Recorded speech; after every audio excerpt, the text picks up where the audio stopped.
Y volvemos nomás, entonces. Ya no sé si es el cuarto, el quinto o el tercero. Ya, bueno, Yo también, María. entre el cuarto y el quinto más o menos estamos, ¿no, Cristian? Sí, más o entre el menos. cuarto y el quinto bloque. Y nos va a estar hablando Emiliano De Brucci de su columna sobre... Sobre la riqueza natural de Argentina en particular y... Nos habías adelantado algo en el programa anterior. ¿Sí? Había adelantado algo en el anterior que estuve, creo que en el anterior no estuve no, yo, así hace claro, dos hace programas. 15 días Es verdad. El público se renueva, Se podríamos renueva. decir. No, pero igual habíamos hecho a modo de cierre, no en columna, digo, habías tirado Exactamente. algunos temas. Bueno, lo que motiva la columna esta es que el Banco Mundial publicó la versión 2018 del informe en el cambio en la riqueza natural. En realidad es en la riqueza de las naciones. Y hay un apartado que es de la riqueza natural.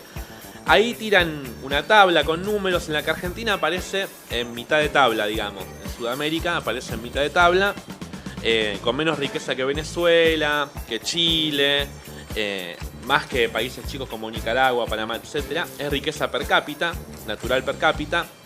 A mí me llamó mucho la atención esto, si bien yo hace rato que venía siguiéndolo, el tema de cómo se componía la riqueza de los países, de si un país podía mediante sus recursos naturales ser un país desarrollado, etc.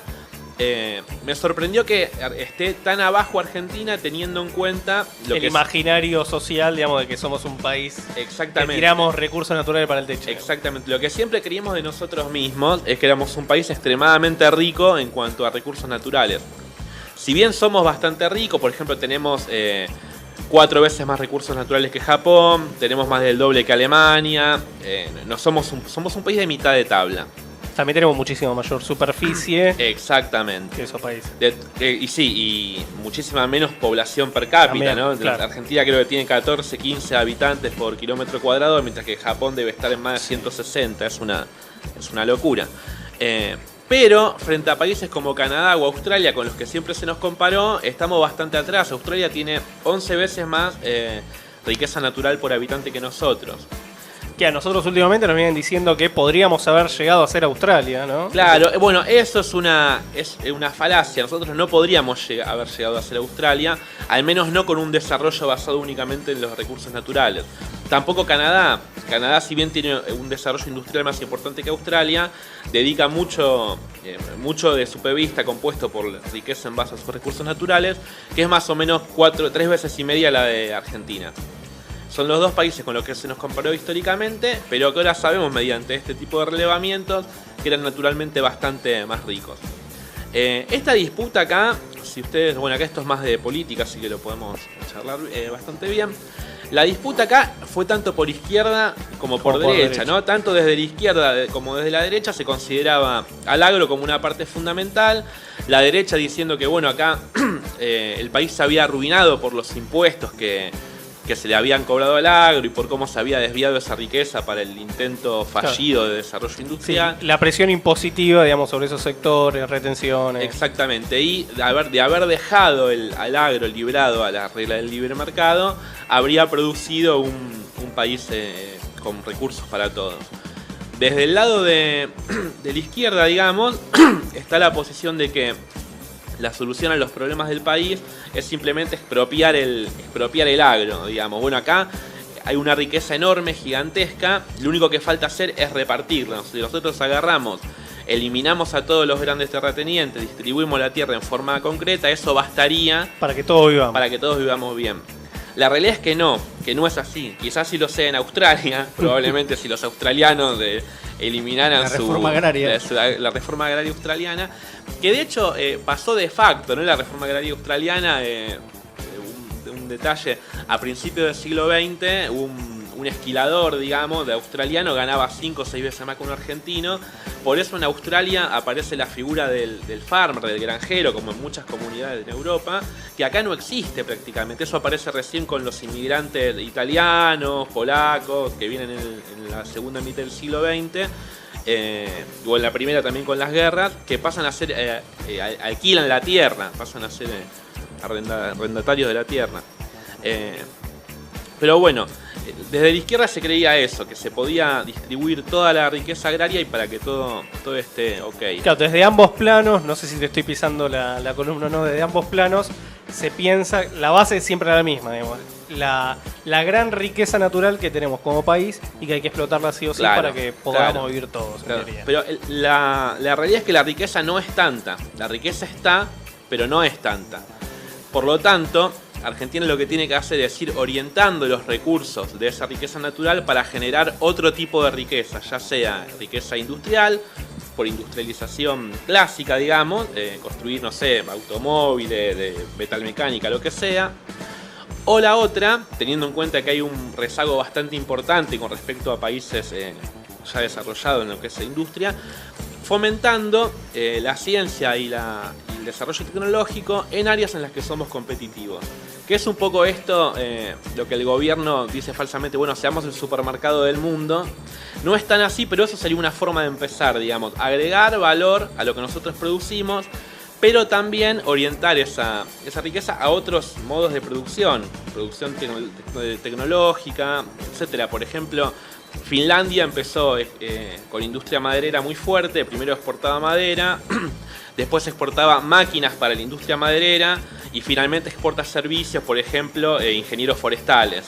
Eso es un claro ejemplo de cómo inversión en ciencia y técnica le permite al país pasar de, si bien siempre manteniéndose en la industria maderera como un fuerte importante, pasar a exportar un ingeniero, que es una cosa que tiene un montón de recursos y exportar servicios de logística, etcétera. Sí, el famoso capital humano. Exactamente, con valor agregado muy alto, más que exportar simplemente unos troncos. Muy estratégico además, pues paso a paso.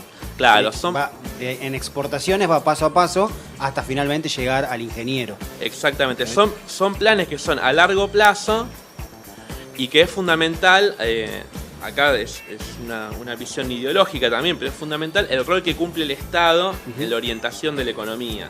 No, muchas veces se dice, yo a veces discuto y me dicen, bueno, acá lo que hay que hacer es expropiar el gran capital, pero en realidad lo que hay que hacer es orientarlo, más que nada, porque si vos lo expropias, o sea, no es tan grande el capital. Claro. Una orientación. No hay tanto para expropiar, digamos. No hay tanto para expropiar, contrariamente a lo que muchos se cree. Lo que no quiere decir es que no haya una distribución desastrosa de la riqueza. Tal cual. Y que sea necesario, fundamental para el desarrollo del país, es necesario modificar cómo se reparte el ingreso. Sí, el capital nacional. Está en muy pocas manos. Está en muy pocas manos y las pocas manos que lo tienen nunca van a encarar un proceso de volcar esos capitales al desarrollo tecnológico e industrial del país si nadie los conduce, digamos. Es que termina, si no, o sea, lo fugan afuera y termina en una cuenta offshore. Exactamente, que eso muchas veces no se tiene en cuenta cuando se compara lo que es la riqueza en los países desarrollados, que la posibilidad de fuga es mucho menor, que los controles son mucho mayores. Claro. Acá el exceso de capital, eso era la postura de la derecha. Bueno, dejemos sin impuestos al campo, al agro, que tarde o temprano toda esa plata, los grandes capitalistas, terratenientes, la van a volcar, si ven que hay oportunidad, la van a volcar en algo productivo. Pero no, eso no sucedió. Lo que hacen es simplemente agarran, la fugan o la dilapidan en lo que ellos quieren.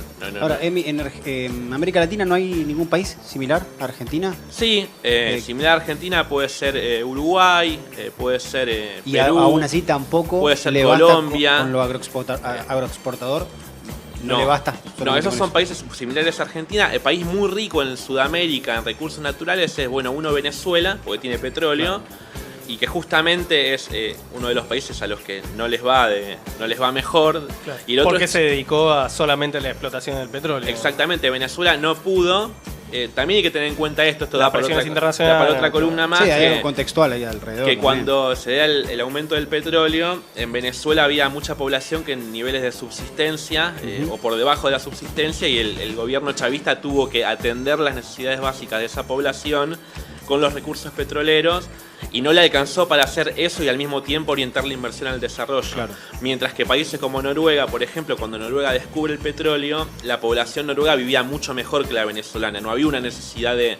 Sí, primero que coma y después hacemos el desarrollo, sino que la gente ya comía, entonces bueno, encaremos el desarrollo. Con la gente ya comiendo, los tipos tuvieron otro Ahora, la clave para mí atrás de todos estos desarrollos es que sí o sí se necesita la intervención del Estado, digamos. Exactamente. Más allá de que el Estado intervenga por, digamos, o a la inversa, como dejando que los capitales circulen, digamos, de manera libre, por decirlo de una manera, que es una especie de intervención del Estado también, pero Claro, sí, pero sí. al sí, revés. Exactamente. Pero si necesitamos llegar al desarrollo, sí o sí necesitamos que haya un Estado del estilo de interventor. Exactamente. Es que si necesitas orientar una economía y tenés que planificar a futuro, es el Estado lo que tiene que diagramar ahí. No el mercado va a ir a lo cortoplacista. Incluso ya para cerrar, que nos están corriendo, así Sí. entra la columna de Cristian, en un país como Chile, que está considerado como uno de los países con más libertad económica, sexto en el ranking de libertad económica, el principal ingreso de divisa chileno, que es la minería, es estatal. Claro.